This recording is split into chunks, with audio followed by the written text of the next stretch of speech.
Распространетата корупција, неспроведувањето на судските реформи, скандалите во судскиот совет, злоупотребата на европското знаменце и закони донесени на брза лента, како и политичката поларизација во собранието. Дејвид Гирги повтори сериозните критики од Брисел и неисполнетите домашни задачи покрај милионските суми инвестиции. Единствениот пат до Европската унија на Македонија се реформите за да стане рамноправен партнер во унијата. Единствениот пат до Европската унија е патот на реформите.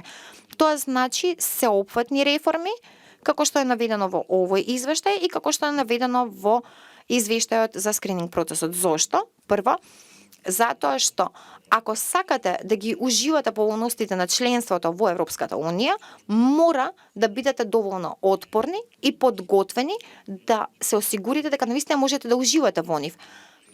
А ние како Европска унија мора да бидеме сигурни дека доаѓате како партнер кој што е цврст и отпорен. И затоа инвестираме многу во реформите. Власта во илузија продолжува вина да гледа кај сите, само не кај себе. И покрај критикувањето на ГИР, според перцепцијата на вице-премиерот Маричик, Македонија не стагнирала во ниту еден дел, па дури во владење на правото и злоупотребата на европското знаменце, кое може да биде искористено само од владата. Заробените институции и неспроведените судски реформи биле од опозицијата не давала поддршка во владините закони во собранието, вели Маричик. Ако треба да определам јас кој е главниот виновник, сигурен сум дека главен виновник може да се лоцира во онаа политичка структура што упорно ја блокира сопствената држава со години.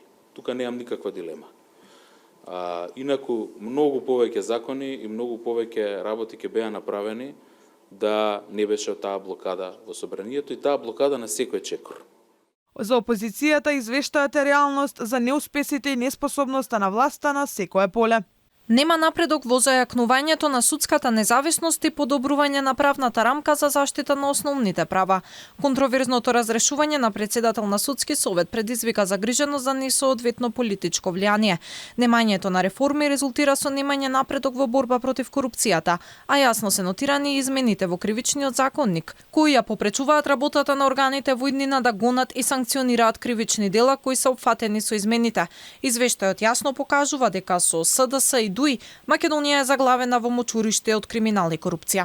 Уставните измени според ГИР се секако услов, но најважни се препораките од официјален Брисел. Според евроамбасадорот, последниот извештај е правичен и искрен и е патокос на она што треба да се посвети државата.